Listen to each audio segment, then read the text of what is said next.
welcome to my channel. Yang baru di channel saya, jangan lupa like, komen di bawah sini, subscribe, dan nyalakan lonceng notifikasinya supaya teman-teman semua tahu ketika aku upload video-video terbaru aku. Terima kasih.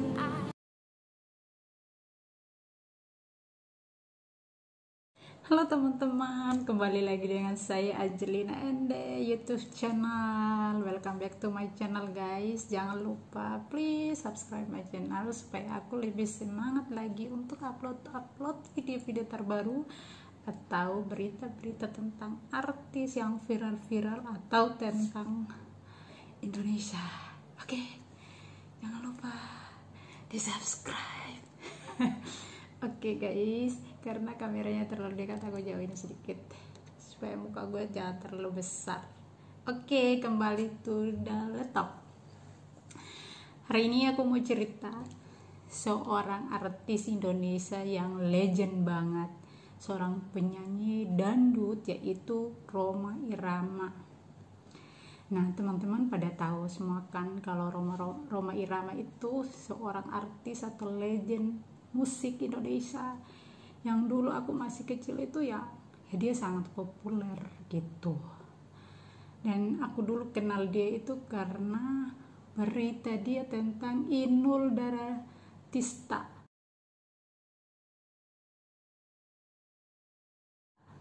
Nah, dia dulu kritik Inul karena goyangnya Inul kan. Ya itu aku kenal dia dari situ karena aku juga dulu masih kecil ya. Jadi aku lihat berita itu kan viral banget dulu. Dia berseteru dengan Inul Daratista dan itu aku kenal dia sih, tapi aku nggak fans sama dia karena memang aku orang yang nggak suka lagu-lagu dangdut.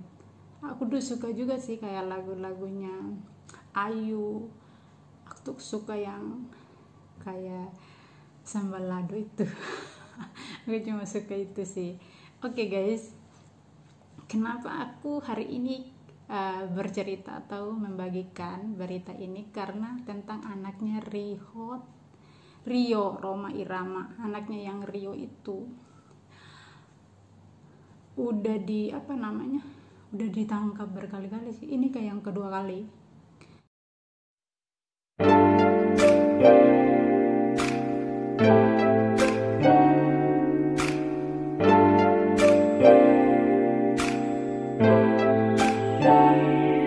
너를 처음 바라본 순간 나도 모르게 숨이 하고 외쳐 네가 모르게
just want with you. Hey, hey, give me. Ini karena apa ya? Karena narkoba, guys. Dan kali ini juga dia ditangkap karena narkoba. Anaknya itu ganteng banget ya. Aku lihat foto-fotonya ya, ganteng. Tapi gak jadi apa ya, seorang artis itu gak jadi contoh yang baik.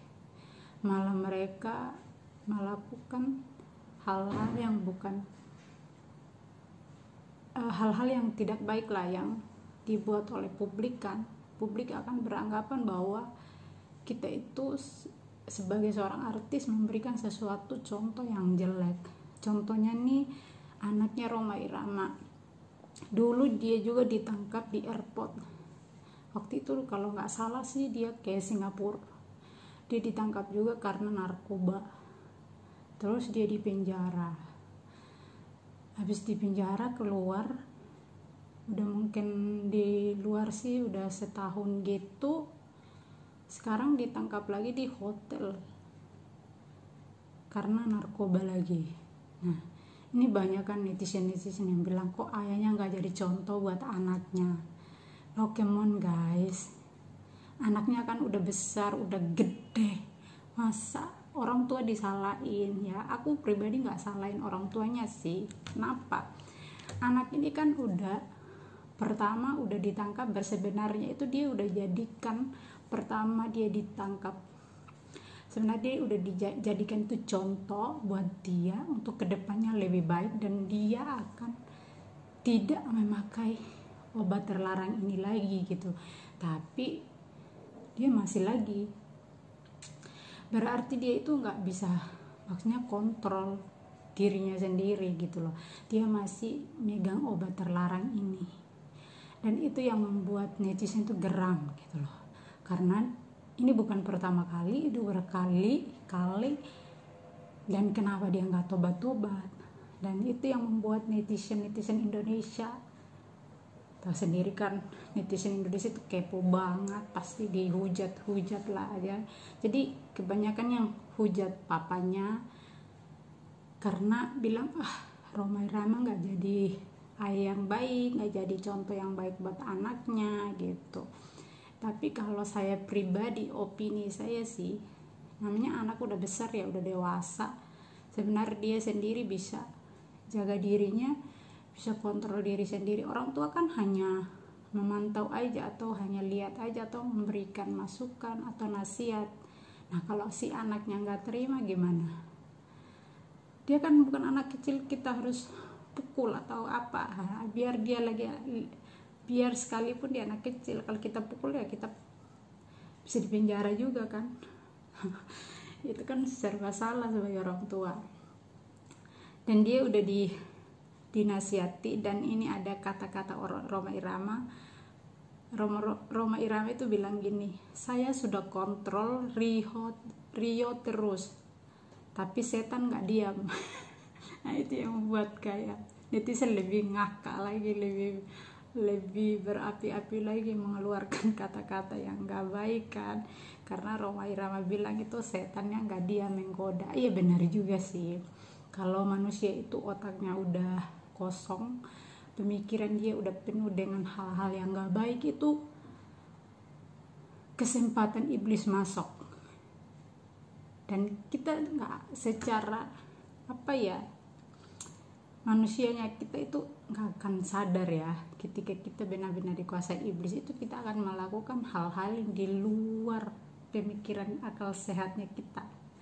Karena setan itu suka sekali masuk di tubuh orang-orang yang lagi hancur, misal masalah keluarga, masalah pribadinya dia. Nah itu setan akan masuk kalau kita tidak kembali ke Tuhan dan kita tidak mengandalkan Tuhan. Itu cepat sekali kita akan hancur. Dan kenapa banyak anak-anak muda di luar sana yang hancur, yang menuju jalan yang salah? Karena mereka tidak mendekatkan diri kepada Tuhan. Ketika ada masalah, mereka cari jalan duniawi atau menyenangkan diri. Kalau gue lagi ada masalah nih, gue harus pergi happy minum, mabok, apa, pergi ke klub supaya beban berat dia itu hilang. Sebenarnya itu salah. Kalau kita punya masalah, kalau kita punya beban hidup, pertama kali kita itu harus, yang beragama Islam harus sholat, yang agama Kristen harus berdoa. Seperti saya, kalau saya punya masalah, saya bukan orang yang gak punya masalah, saudara. Banyak masalah saya. Tapi ketika saya punya masalah, saya datang ke Tuhan. Saya ceritain semua masalah saya kepada Tuhan. Dan ketika saya menceritakan semua masalah saya kepada Tuhan, Tuhan memberikan saya kelegaan, keringanan. Kita akan merasa lega. Kita, pemikiran otak kita itu akan berputar, oh gue harus begini nih. Nah gitu, kita bisa menyelesaikan masalah kita dengan cara yang benar. Nah kalau kita punya masalah, kita nggak kembali ke Tuhan, terus kita ke duniawi dulu, itu rumit banget. Masalahnya akan lebih bertambah dan masalahnya akan lebih parah lagi. Jadi buat teman-teman atau anak muda di luar sana, jangan, kalau kamu punya masalah itu jangan ambil jalan pintas ya, maksudnya jalan salah. Kalau kamu punya masalah, cari Tuhan. Terus yang kedua, kamu sharing sama orang yang memang dekat dengan Tuhan, dan dia akan membantu kamu, mendoakan kamu supaya kamu bisa sanggup, punya kekuatan untuk menghadapi masalah kamu. Nah kalau kamu datang kepada Tuhan, kamu menyerahkan masalah kamu kepada Tuhan, Tuhan itu akan berikan kamu kekuatan, semangat hidup yang baru, pemikiran yang baru, bukan pemikiran yang bodoh, bukan pemikiran yang singkat, atau pemikiran yang berpoya-poya, ingin senang sesaat dan akhirnya kembali lagi kayak yang dulu gitu. Nah seperti ini si anaknya Rhoma Irama ini, mungkin dia punya masalah keluarga atau masalah pribadinya dia yang nggak bisa dia, apa ya, kita kan nggak tahu masalah orangnya. Mungkin itu yang membuat dia untuk dia konsumsi obat terlarang ini untuk melupakan gitu. Tapi sebenarnya itu salah, malah itu membuat kamu lebih menjerumuskan dirimu ke jalan yang salah. Seperti sekarang dia di penjara lagi, dan itu yang membuat semua netizen Indonesia atau warga Indonesia itu kayak nggak habis pikir kenapa. Semua orang sih punya salah, semua orang melakukan dosa. Tapi kalau kamu melakukan dosa, melakukan kesalahan, kamu kan punya kedepannya punya komitmen kedepannya untuk lebih baik kan. Oh, aku udah melakukan kesalahan ini dan aku akan berjanji untuk kedepannya lebih baik. Lo harus berjanji sama dirimu sendiri, jangan berjanji sama orang lain, jangan berjanji sama orang tuamu. Kalau kita berjanji sama orang lain atau orang tua, itu pasti kita akan ingkari. Tapi berjanjilah sama Tuhan, berjanji sama diri kamu sendiri bahwa kamu bisa berubah, bisa lebih baik lagi, walaupun kita manusia tidak sempurna. Karena setiap saat kita akan melakukan dosa. Dalam hal kecil pun kita, dari ucapan kita atau kata-kata kita kepada orang lain pun itu menyakiti, itu udah dosa. Sekalipun itu bukan, menurut kita sebagai manusia itu bukan dosa yang besar ya, tapi dari lidah kita, ucapan kita, kata-kata kita nggak bisa kontrol, itu akan mengeluarkan dosa gitu, dan itu akan menimpa kita sendiri. Nah ketika kita disakiti orang lain, ketika kita dikhianati orang, ketika kita dijatuhin orang, dicari orang untuk kita jatuh, serahkan sama Tuhan, biar Tuhan yang membalas semua perbuatan orang-orang itu, dan minta Tuhan juga untuk mengampuni orang itu untuk tidak melakukan hal-hal yang tidak baik. Jadi jangan sampai orang itu menyakiti kamu terus kamu pergi nyakitin kembali ya. Mendingan kamu berdoa, minta sama Tuhan, Tuhan melindungi kamu, menjaga kamu supaya kamu tetap dalam lindungan Tuhan, keluarga kamu tetap dilindungi Tuhan, supaya orang-orang yang jahat yang melakukan hal-hal yang tidak baik itu Tuhan singkirkan. Oke, itu aja dari saya. Semoga kita ya tetap dilindungi Tuhan, tetap dijaga supaya kita tidak melakukan hal yang sama.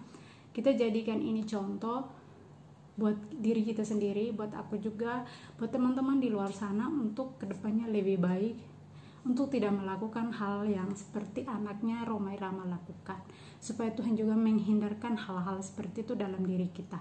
Oke, terima kasih ya, itu aja dari saya. Jangan lupa di like, comment, dan subscribe my channel. Terima kasih, Tuhan memberkati kita semua. Bye bye.